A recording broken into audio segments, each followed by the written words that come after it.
ಬಾಗಲಕೋಟೆ ಜಿಲ್ಲೆಯ ಜಮಖಂಡಿಯ ಶಾಸಕ ಜಗದೀಶ್ ಗುಡಗುಂಟಿ ಅವರು ಭಕ್ತರ ಜೊತೆಗೆ ಸರತಿ ಸಾಲಿನಲ್ಲಿ ನಿಂತು ನಗರದ ಐತಿಹಾಸಿಕ ರಾಮೇಶ್ವರ ಲಿಂಗದ ದರ್ಶನವನ್ನು ಪಡೆದರು. ಫೆಬ್ರವರಿ 26 ಸಂಜೆ 7 ಗಂಟೆ ಸಂದರ್ಭದಲ್ಲಿ ಜಮಖಂಡಿ ನಗರದ ರಾಮತೀರ್ಥ ಬೆಟ್ಟದಲ್ಲಿರುವ ರಾಮೇಶ್ವರ ದೇವಸ್ಥಾನಕ್ಕೆ ಭೇಟಿ ನೀಡಿ ಭಕ್ತರ ಜೊತೆಗೆ ಸರತಿ ಸಾಲಿನಲ್ಲಿ ನಿಂತು ದೇವರ ಆಶೀರ್ವಾದವನ್ನು ಪಡೆದರು.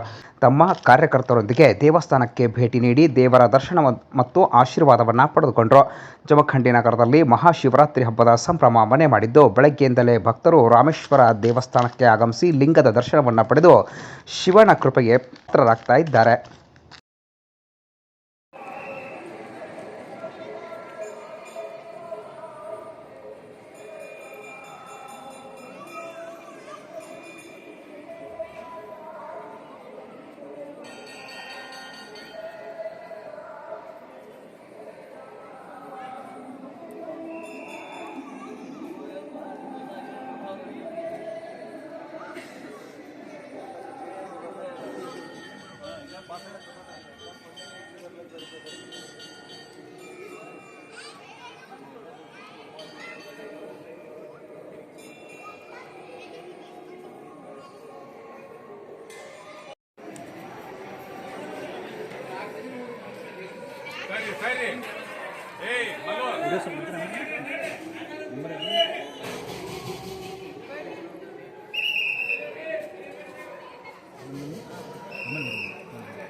ಸರಿ ಬರ್ರಿ